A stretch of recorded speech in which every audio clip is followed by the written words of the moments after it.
পর্যায়ে আমি চলমান 2023-24 আওয়ামী লীগ সরকারের গত ১৬ বছরে প্রতিটি অর্থ বছরের বাজেটের আকার বেড়েছে।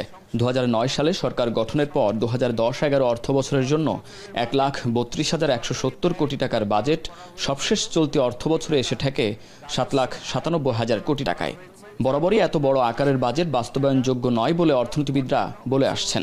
অর্থবছর শেষে দেখা যায় বাজেট ঘাটতি থেকে যায়। ক্ষমতাচ্যুত হওয়ার আগে শেখ হাসিনা সরকার ১৮ লাখ কোটি টাকা ঋণ রেখে গেছে। ৫,৩২,০০০ কোটি টাকা। বড় বড় ব্যয়ের প্রকল্পে যেমনি দুর্নীতি হয়েছে, তেমনি অর্থের যোগান দিতে ঋণ নির্ভর হয় স্বৈর সরকার। গেল অর্থবছরের শেষ ২ মাসে কেন্দ্রীয় ব্যাংক থেকে ছাপিয়ে নেওয়া হয় ৪১,০০০ কোটি টাকার বেশি। এছাড়া বাজেট ঘাটতি মেটাতেও টাকা ছাপানো হয়,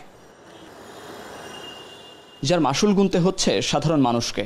অতিরিক্ত অর্থের যোগানে একদিকে বাড়ছে মূল্যস্ফীতি, অন্যদিকে কমে যাচ্ছে টাকার মান। এমন অবস্থায় অন্তর্বর্তী সরকার রিজার্ভের ওপর চাপ কমানো ও মূল্যস্ফীতি নিয়ন্ত্রণকে গুরুত্ব দিচ্ছে। চলতি বাজেট থেকে ১ লাখ কোটি টাকার বেশি কমানোর সুযোগ আছে বলে ধারণা করা হচ্ছে, যার বেশিরভাগই কাটছাঁট বার্ষিক উন্নয়ন কর্মসূচি থেকে হবে।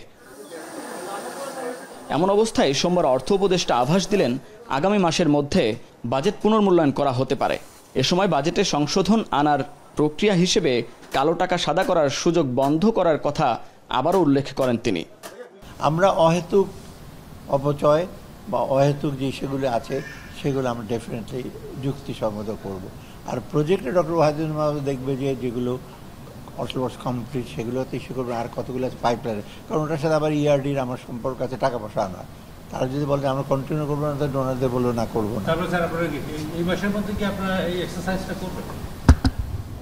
আমি এইটা বেশি মেজর কাজ হলো প্ল্যানিং মিনিস্ট্রি প্রজেক্টগুলো, আর ছোটোখাটো জিনিস তো বাজেট আমরা রিভিউ করব।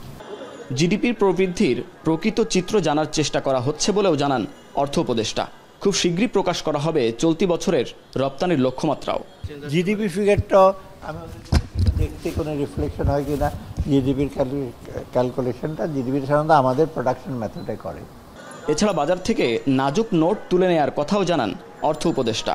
এমনি আমাদের ক্যাশ কম থাকবে, কিন্তু ওটা কোনো মিউটিলেশন আমাদের এখানে রাখবেন ওখানে রাখবেন, এই মানি ব্যাগের ভাঁজ হয়ে যাবে, এগুলো হয়। এগুলো আমরা চেষ্টা করেছি, আমার সময় থাকতে যে টাকাটা আরও ডিউরেবল করা যায় না, এগুলো হবে। চলমান বড় বড় উন্নয়ন প্রকল্পের বিষয়ে সরকারের উচ্চ পর্যায়ের সিদ্ধান্ত বলে জানান তিনি।